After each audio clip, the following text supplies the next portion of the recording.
Most guys think they're training shoulders, but in reality, they're only hitting 1/3 of them. Every time you do push-ups, bench, or overhead presses, you're just hammering the front delts again and again, while the side and rear parts stay asleep.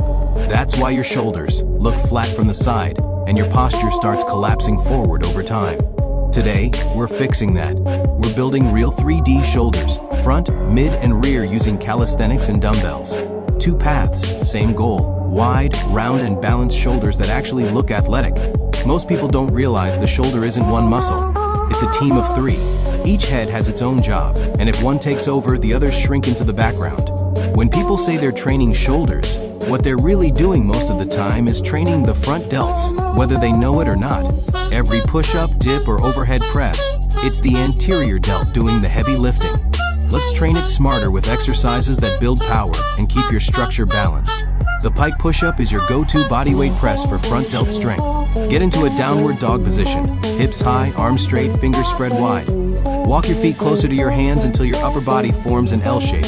From there, bend your elbows and lower the top of your head straight down between your hands. Then press back up in a straight line. That angle shifts the force from your chest to your front delts, mimicking an overhead press without weights. Keep your core tight, elbows slightly in, and think about pushing the floor away. That cue locks your shoulders into the right groove. If you've got a pair of dumbbells, this version isolates the same muscle, but with controlled resistance. Slightly lean forward, palms facing each other. Raise both arms to eye level. Pause and then lower them slowly. The key here isn't weight, it's tempo. You're not swinging, you're carving tension through the full range. Want a pro tip? Perform them one arm at a time. That small tweak eliminates momentum and forces both sides to work equally. If the front delt gives your shoulder power, the side delt gives it shape. This is the part that makes your upper body look wide and balanced. Pressing movements barely touch it, and even many lateral raise variations miss the full tension curve. So let's fix that by actually training this muscle the way it was designed to move. Here's how it works. Get down on your side and dig your working elbow firmly into the ground. From here, lower your body slightly toward the floor to feel a stretch in your shoulder. Then, drive your torso up and away from that elbow. Think of it this way. In a dumbbell lateral raise, your arm moves away from your body. Here, your body moves away from your arm, but biomechanically, it's the same abduction at the shoulder joint. So, keep the motion controlled. Lower slow for the stretch. Music lifts smooth for the contraction. If it's too hard, bend your knees to reduce the lever length. This is one of the purest body weight moves you can do for the side delts. Simple, brutal, and incredibly effective. Now, if you've got dumbbells, you can replicate that exact same shoulder motion under constant load. Hold a support with one hand, lean slightly to the opposite side, and raise your arm out and a little forward, stopping at shoulder height. Pinky just above thumb. That small rotation keeps the tension locked on the lateral delt, not the traps. Slow reps, clean form, full control. So now you've built the strength and width across the front and sides, but without the rear delt, your posture collapses forward and your 3D shape flattens out again. Let's finish the blueprint by hitting the rear delts. The rear delt is your posture muscle. It's the counterbalance that keeps your shoulders pulled back and your joint healthy. Lie flat on the floor, knees bent, feet planted, fists closed, and pressed into the ground beside your hips. Now drive your knuckles into the floor and lift your chest just high enough to clear your elbows off the ground right here. This is pure rear delt contraction. Your arms are extending behind your body. Your shoulders are in full extension, and your rear delts are working overtime to lift and stabilize your upper body. Hold the top position for 2 to 3 seconds. Squeeze hard and then slowly lower back down. If you've got dumbbells, this move mirrors the same pattern as the reverse iron cross. Start by hinging forward at your hips until your torso is about 45 degrees to the floor. Keep a slight bend in your knees and maintain a music-neutral spine. From here, open your arms out to the sides in a wide arc, leading slightly with your elbows instead of your hands. At the top, pause and squeeze your shoulder blades together. Then slowly lower the dumbbells back down, keeping constant control. Pro tip, perform the fly lying face down on an incline bench if you want to eliminate momentum entirely. It isolates the rear delts even more and keeps tension through the whole range. You've got 3 ways to run this system. Option A, calisthenics only. Train with nothing but your body weight. It builds control, mobility, and joint stability. Option B, dumbbells only. Perfect music if you want precise overload and muscle isolation. Same movement patterns, but now you control resistance down to the gram. Option C, the hybrid mix. 1 music calisthenics day, 1 dumbbell day each week. you get the best of both worlds, body music control and progressive load working together. Hit any of these options once a week to maintain your shoulders, or twice a week if you're ready to ow and reshape your frame. If you learned something new or this gave you a fresh way to train, drop a comment below. Music, I always read them. Most guys think they're training shoulders, but in reality they're only hitting about 1/3 of the muscle. They grind through push-ups, bench presses, dips, and overhead presses week after week, convinced they're building strong shoulders. What's really happening is the front delts are getting hammered again and again, while the side and rear delts barely wake up.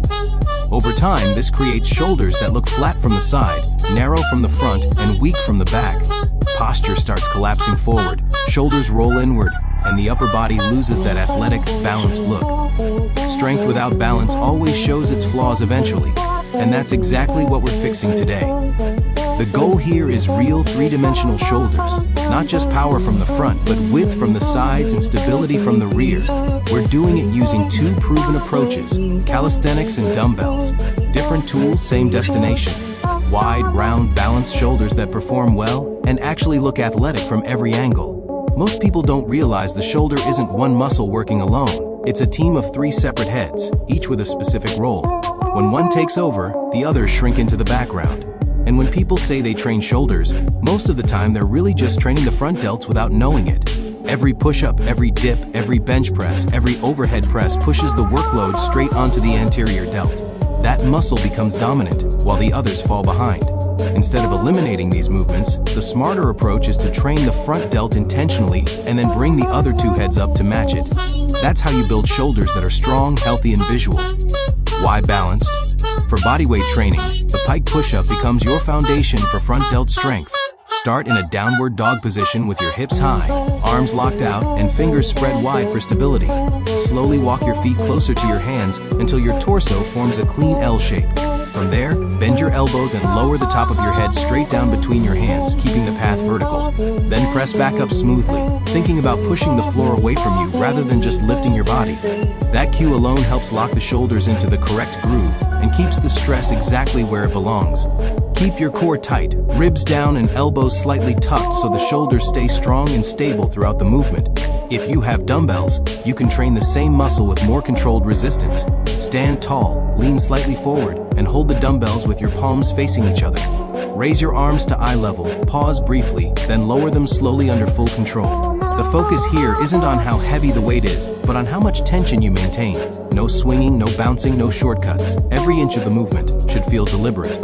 A powerful upgrade is to perform these raises one arm at a time. That small change removes momentum, exposes imbalances, and forces each shoulder to do its own work. Once front delt strength is established, the focus shifts to the side delts, the muscles responsible for width and visual balance. This is what gives the shoulders that broad, capped appearance that makes the upper body look powerful. Pressing movements barely stimulate this area, and even many traditional lateral raise variations fail to load it properly through its full range. To fix that, the movement pattern has to match how the shoulder actually functions. For calisthenics, lie on your side and plant your working. Elbow firmly into the ground. From this position, lower your torso slightly toward the floor until you feel a stretch through the shoulder. Then drive your body up and away from the elbow in a smooth, controlled motion. In a dumbbell lateral raise, the arm moves away from the body. Here, the body moves away from the arm, but biomechanically, it's the same shoulder abduction. Lower slowly to increase time under tension, then lift smoothly to fully contract the side delt. If the movement feels too difficult, bend your knees to shorten the lever and reduce the load. Simple adjustments like this keep the exercise challenging without sacrificing form. This is one of the purest bodyweight movements you can use to target the side delts, and it builds strength exactly where most people are weakest. With dumbbells, the same motion can be trained under constant load. Hold on to a support with one hand, lean slightly to the opposite side, and raise the working arm out and slightly forward until it reaches shoulder height. Finish with the pinky just slightly higher than the thumb. That subtle rotation keeps the traps from taking over and locks tension directly into the lateral delt. Move slowly, stay controlled, and resist the urge to cheat with momentum. Clean reps always outperform heavy, sloppy ones.